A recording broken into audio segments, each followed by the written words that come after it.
Today, we're stepping into a story that almost everyone knows. A battle, a narrow pass, a hopeless stand, and a number that sounds too perfect to be real. 300.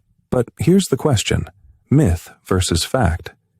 Did this battle really have only 300 warriors? Because history loves clean numbers. It loves simple heroes. It loves a tale you can repeat in one sentence and feel chills. But real history is messier, louder, more complicated, and honestly, more interesting. So let's slow down and walk into the myth, and then pull it apart, piece by piece. The myth says, only 300 stood. No more, no less, just 300, against an endless enemy. And they fought, to the last man. It's powerful, because it's simple, but fact rarely stays that simple. First, let's talk about the number itself, 300. In many cultures, numbers like that become symbols, not a head count, a headline, not a statistic, a message. And the message is clear: courage against impossible odds. Now, here's the factual core. Yes, there really was a unit of 300 elite warriors famously connected to this story. They were real, they were trained, they were chosen, and they did stand where retreat was almost impossible. But were they alone? No, not at the beginning, and not for most of the fighting. Because battles don't happen in isolation. An army moves with allies, scouts, support, messengers, and other city-states or units who have their own reasons for being there. In the early phase, there were thousands, not hundreds, thousands, different groups, different leaders, different levels of equipment, all gathered, because the threat was real and the stakes were everything. So why do we remember only 300? Because 300 is a knife-sharp story. It cuts through time. It sticks. Several thousand allied defenders doesn't fit on a banner, but 300 does. Now let's go deeper. The location matters. A narrow pass, a place where a smaller force can hold off a larger one, because numbers can't spread out, and chaos becomes a bottleneck. This is key. The strategy wasn't magic. It was geography. And for a while, it worked. The defenders held. They rotated. They used discipline, shields, formation, and timing. They weren't just brave. They were organized. And the enemy, even if enormous, still had to fight, one piece at a time.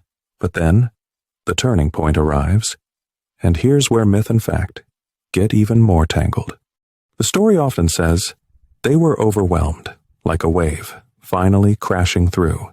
The fact is, something changed. Intelligence changed. A route was revealed.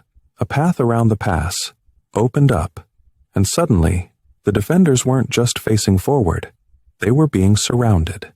This matters because it turns the final stand from "we fought until we were pushed back" into "we chose to stay" when the situation became impossible. And that choice is why the story survived. Now, did only 300 die at the end?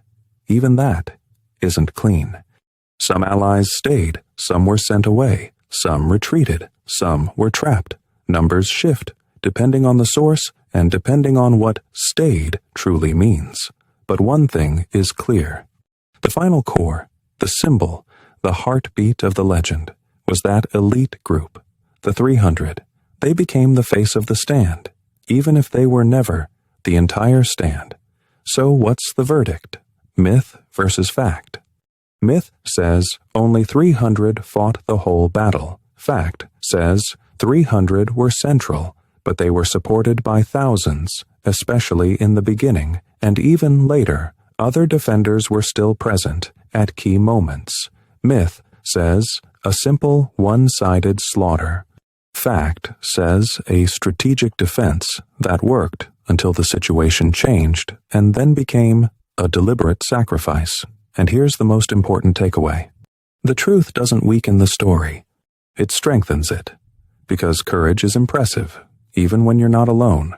Sacrifice is meaningful, even when the number isn't perfect, and discipline is still heroic, whether it's 300 or 3,000. So next time you hear, only 300, don't roll your eyes, and don't blindly believe it either. Do what history asks you to do. Look closer, breathe, and ask, what part is legend and what part is human? Because sometimes the real story isn't smaller than the myth. Sometimes it's bigger, and that's the kind of history worth telling, slowly and clearly, so it stays with